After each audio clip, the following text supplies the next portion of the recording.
My name is Monica, and I was born into a family of musical theater actors. You'd think that would mean a life full of drama and excitement, but for me, it mostly meant a childhood of waiting. Waiting for my parents to come home, waiting for them to take me with them, waiting for the day they'd give up their careers and finally be real parents to me. I grew up with my grandparents, my mom's parents. They were good people, don't get me wrong. They took care of me, made sure I had everything I needed. But they weren't my parents, you know? My grandfather, he had this restaurant. It wasn't just any old place, it had this unique retro-style interior that people loved. The business did well, brought in good money. So yeah, I grew up in nice conditions. But my grandparents, they were careful not to spoil me. They took my upbringing seriously. My parents? They were always on tour with their theater troupe. At least, that's what they told me. They'd call sometimes, but not often. When they did come home, it was more like a visit. They'd swing by, give me some gifts, ask how I was doing. But they never took me home with them.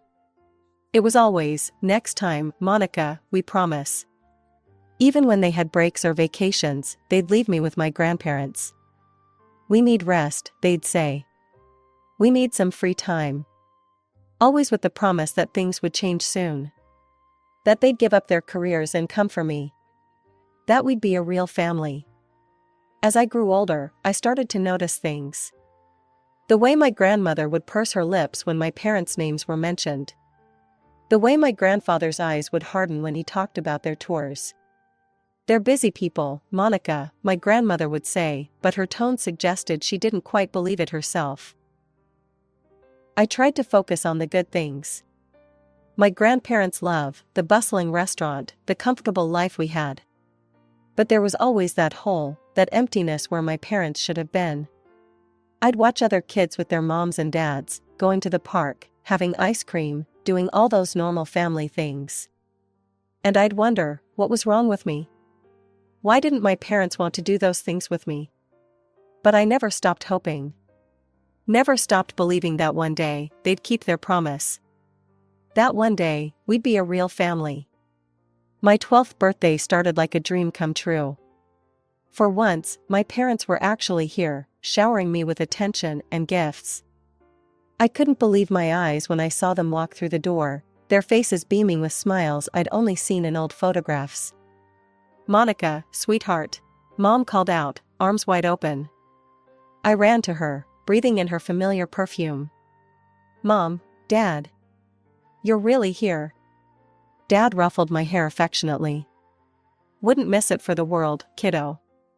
Happy birthday. We spent the entire day together, doing all the things I'd always imagined doing with my parents. We went to the local amusement park, had ice cream, and they even sat through my impromptu piano recital without checking their phones once. For the first time in my life, I felt like I had real parents, not just occasional visitors. As the day wound down and we returned to my grandparents' house, I couldn't stop grinning. This was it, I thought. This was the day everything would change. Time for bed, Monica, Grandma said gently. It's been a big day. I didn't want it to end, but I was exhausted. Okay, Grandma. Mom, Dad, you'll still be here tomorrow, right? They exchanged a quick glance before Dad answered, of course, sweetheart. We'll see you in the morning. I went to bed that night feeling like the luckiest girl in the world. But my happiness was short-lived. About an hour later, I woke up thirsty. As I crept downstairs to get some water, I heard raised voices coming from Grandpa's office. Curiosity got the better of me, and I inched closer to the door. How dare you? Grandpa's voice boomed. You abandoned your daughter for years, and you still haven't taken her home as you promised. Dad, please, Mom's voice, usually so controlled, sounded shrill. You don't understand. Oh, I understand perfectly, Grandpa cut her off. I gave you money to start that eco-village of yours. The condition was that you'd take Monica and be a proper family. But you're not even working as actors anymore, are you? No more tours, just excuses. My heart was pounding so hard I was sure they'd hear it. No more tours? But they'd always said. We never wanted her in the first place. Mom's scream made me flinch. I didn't want to give birth to her. It was you who insisted we keep her instead of having an abortion. I felt like I'd been punched in the gut. They never wanted me? Mom continued, her voice dripping with venom. Monica always got in the way. I've never felt any love for that child. Do you know how much I sacrificed? My figure, my career, everything. I stood there, frozen, as my world crumbled around me. The perfect day I'd just experienced felt like a cruel joke now. My father's voice suddenly cut through the chaos. Look, he said, his tone eerily calm, let's not pretend I'm any better here. I didn't want Monica to be born either. I dreamed of living my own life, free from responsibilities. A child was never part of the plan. I felt my knees go weak. Even Dad, who I'd always thought was the more caring of the two, didn't want me. I had to grip the doorframe to keep from falling. Grandpa's voice, filled with disappointment and anger, responded, I had hoped that over time, you'd both come to your senses. That you'd stop being so damn selfish. I thought having Monica would soften your hearts, make you more responsible. But clearly, I was wrong. Oh, spare us the lecture. Mom spat back. Stay out of our lives and leave everything as it is. You wanted a granddaughter so badly?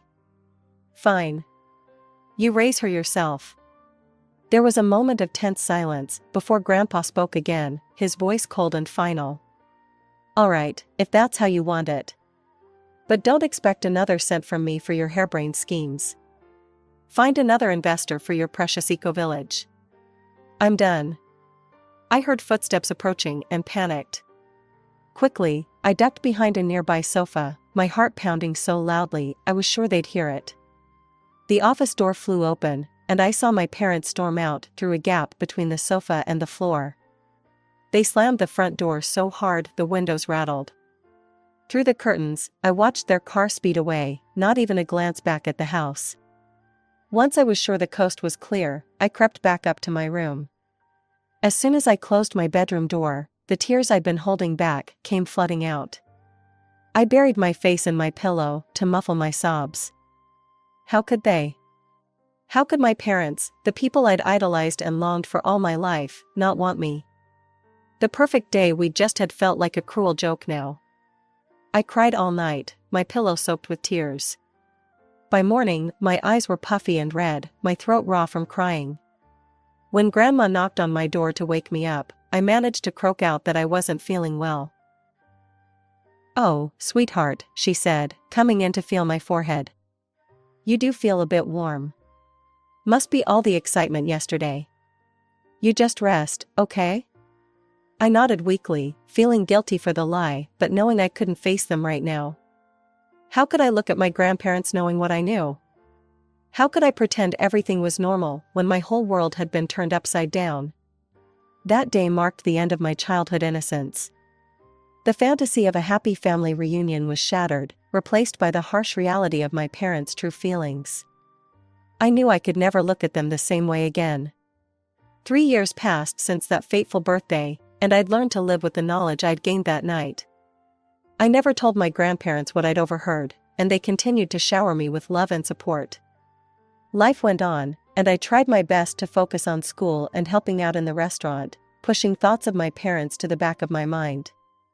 Then, just after my 15th birthday, everything changed again. I was in history class when the principal came to get me. The look on his face told me something was terribly wrong before he even opened his mouth. Monica, there's been an accident, he said gently. The world seemed to tilt on its axis as he explained. A train derailment. My grandparents were gone. Just like that. The next few days passed in a blur of black clothes and sympathetic murmurs. I felt numb, unable to process the loss of the two people who'd been my real parents in every way that mattered. Then, to my shock, my actual parents showed up at the funeral. They didn't even try to hide their lack of grief, their eyes dry and their voices steady as they made arrangements. "Well, I suppose we should take the girl," I overheard my mother say to my father, as if I was some piece of furniture they had to deal with. And just like that, I found myself moving into their home. To my surprise, they were almost nice. They gave me my own room, let me pick out furniture I liked. For a moment, I dared to hope. Maybe losing my grandparents had made them realize what was important. Maybe they'd changed. "Look, Monica," my mother said one evening, her voice uncharacteristically gentle, "I know we haven't always been there for you. But we want to make it right. This is a fresh start for all of us." I wanted to believe her. I really did. For a few weeks, everything seemed perfect. They asked about my day, helped with my homework, even sat down for family dinners. It was everything I'd ever wanted. But then I started noticing things. Hushed arguments when they thought I was asleep. Tense phone calls that ended abruptly when I entered the room. One night, unable to sleep, I crept downstairs for a glass of water and overheard them in the kitchen. "This is your fault," my mother hissed. "If you hadn't insisted on that ridiculous meditation yurt, we might actually be turning a profit by now." "My fault?" my father shot back. "Who was it that wanted to import those overpriced organic cotton sheets? Face it, you're as much to blame for this mess as I am." I froze on the stairs, listening as they tore into each other, accusing each other of incompetence and poor decision-making. It became clear that their eco-village, the business they'd chosen over raising me, was failing. "And now we're stuck with the girl," my mother spat. "I thought at least we'd get a decent inheritance from her grandparents, but it's nowhere near what we need to save this place." My heart sank. Of course. The sudden affection, the desire for a fresh start, it was all about money. They'd hoped my grandparents had left them a fortune, and now they were disappointed. I crept back to my room, feeling like a fool for ever believing things had changed. The perfect family I'd glimpsed these past few weeks was just another illusion, as false as all their promises had been over the years. As I lay in bed, staring at the ceiling of my new room, I realized that nothing had really changed. My parents were still the same selfish people they'd always been. The only difference was that now, I didn't have my grandparents to shield me from that reality.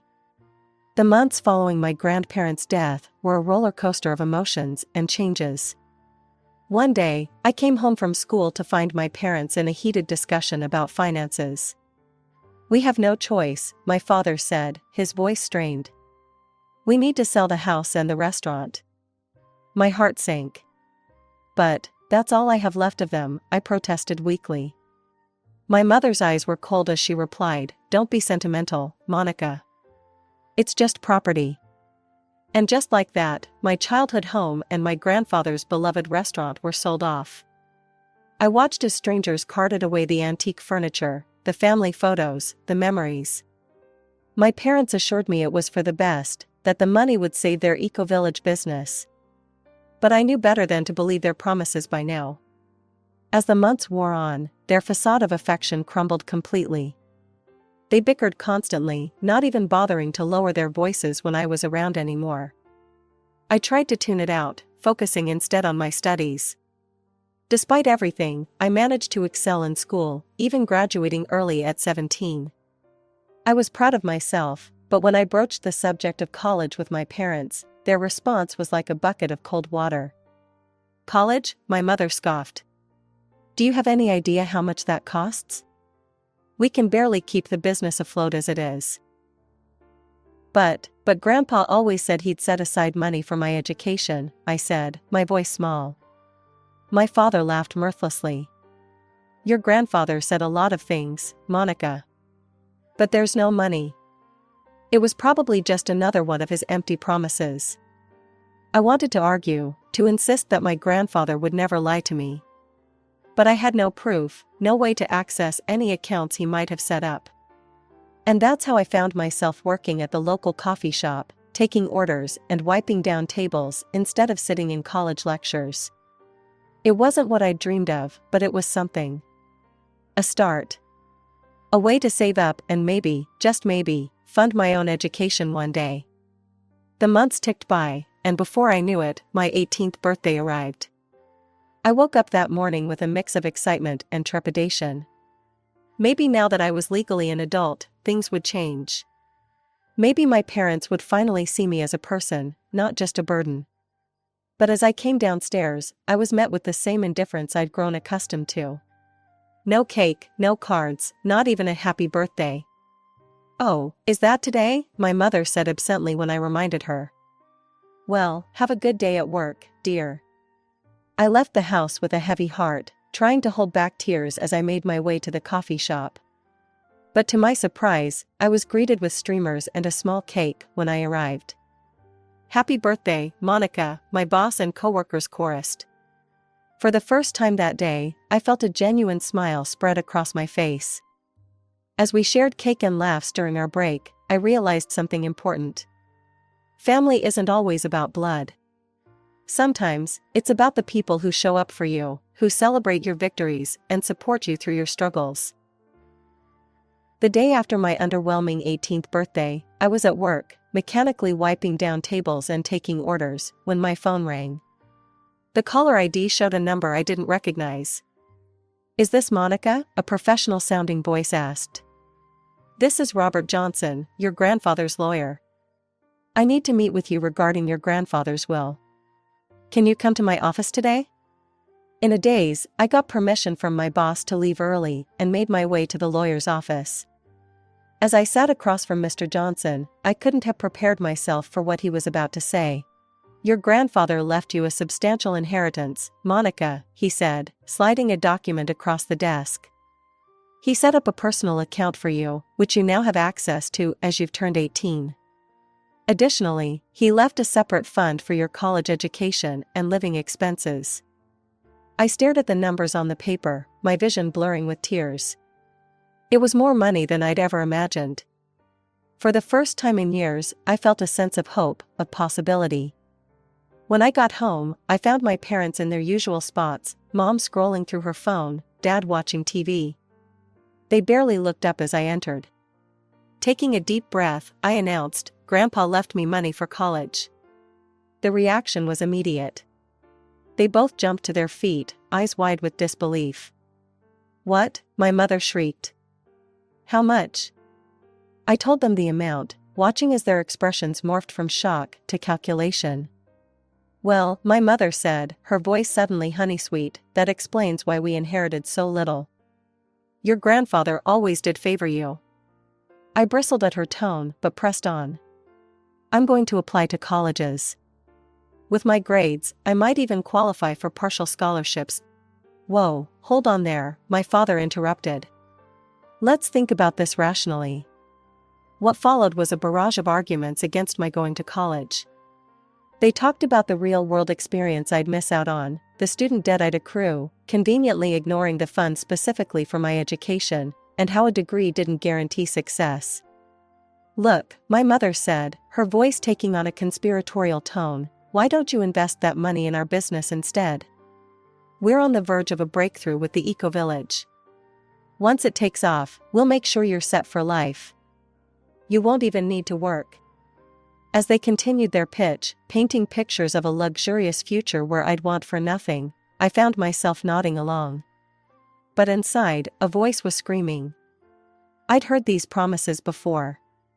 I'd seen how they handled money, how they ran their business. And I knew, with a certainty that surprised even me, that they were lying. I took a deep breath, steeling myself for the confrontation I knew was coming. "No," I said, my voice firmer than I'd ever heard it. "I'm going to college. I'm going to live my own life, independently." The change in my parents was instant and terrifying. Their faces contorted with rage, all pretense of affection vanishing in an instant. "You ungrateful brat," my mother screeched. "After everything we've done for you." My father's voice was cold and threatening. "If that's how you want to play it, fine. You've got 6 months until college starts. See how you like living on the streets until then. We gave you a home," my mother cried, crocodile tears forming in her eyes. "We loved you, sacrificed for you." Something in me snapped. All the pain, all the disappointment, all the years of neglect came rushing to the surface. Loved me? I laughed bitterly. You didn't even want me to be born. I heard everything. How you never wanted me, how I was just in the way. How you pawned me off on Grandma and Grandpa because you couldn't be bothered to be real parents. The shock on their faces would have been satisfying if I wasn't so hurt and angry. Years of pent-up emotions poured out of me as I recounted every harsh word, every broken promise. You don't deserve to be called parents, I finished, my voice shaking. And I don't need you to kick me out. I'm leaving. With that, I ran to my room and started throwing clothes into a suitcase. I could hear them yelling, threatening, but it all seemed distant now. As I zipped up my bag, I felt a strange calm settle over me. I spent that night in a cheap motel, curled up on a lumpy bed, but feeling freer than I ever had. The next morning, I called Sarah, a colleague from the coffee shop who I knew was looking for a roommate. Hey, Sarah? Remember how you were saying you needed someone to split rent with? Is that offer still open? By the end of the day, I had a new place to live, a new phone number, and a new outlook on life. As I blocked my parents' numbers and social media accounts, I felt a mix of sadness and relief. This wasn't how I'd imagined my family story going, but it was the fresh start I needed. That night, as I lay in my new bed in the small apartment I now shared with Sarah, I thought about everything that had happened. I'd lost the family I'd always longed for, but I'd gained something more valuable: independence, self-respect, and the chance to build a life on my own terms. With a mix of excitement and nerves, I sent off my college application. I'd chosen one of the best schools in the country for business management, hoping to honor my grandfather's legacy. The waiting was excruciating, but finally, the letter arrived. As I tore open the envelope, my heart pounding, I saw the word I'd been dreaming of: congratulations. I'd been accepted. In that moment, I felt my grandparents' presence, almost as if they were there celebrating with me. When fall came, I moved into my dorm room, my few possessions reminding me of how far I'd come. I paid my tuition from the account my grandfather had set up, but I was determined to make my own way as much as possible. So, I found a job at a local coffee shop, putting my barista skills to good use. You don't have to work, you know, my roommate said one day as I rushed to make an early shift. You've got that inheritance. I smiled as I laced up my shoes. I know. But I want to. This is about more than money, it's about proving to myself that I can do this. College was challenging, but I thrived. Every business class I took, every late-night study session, brought me closer to my dream. I could almost see my grandfather nodding approvingly as I aced my exams and impressed my professors with my drive. For years flew by, and before I knew it, I was walking across the stage to receive my diploma. As I moved the tassel on my cap, I whispered, "We did it, Grandpa." Armed with my degree and the business acumen I'd gained, I dove into planning my own restaurant. I knew exactly what I wanted: a place that would honor my grandfather's memory and bring joy to people the way his restaurant had. I named it Giorgio's, after my grandfather. Using the photos I'd carefully preserved, I recreated the warm, retro-style interior that had made his place so special. Every detail, from the worn wooden bar to the vintage light fixtures, was a tribute to him. The first year was tough. There were nights I lay awake, worrying about bills and customer numbers. But I persevered, channeling my grandfather's determination and my own hard-won resilience. Slowly but surely, word spread. People fell in love with the atmosphere, the food, the story behind the place. 5 years after opening, Giorgio's was not just profitable, it was the talk of the town. I thought about my parents then, as I sometimes did.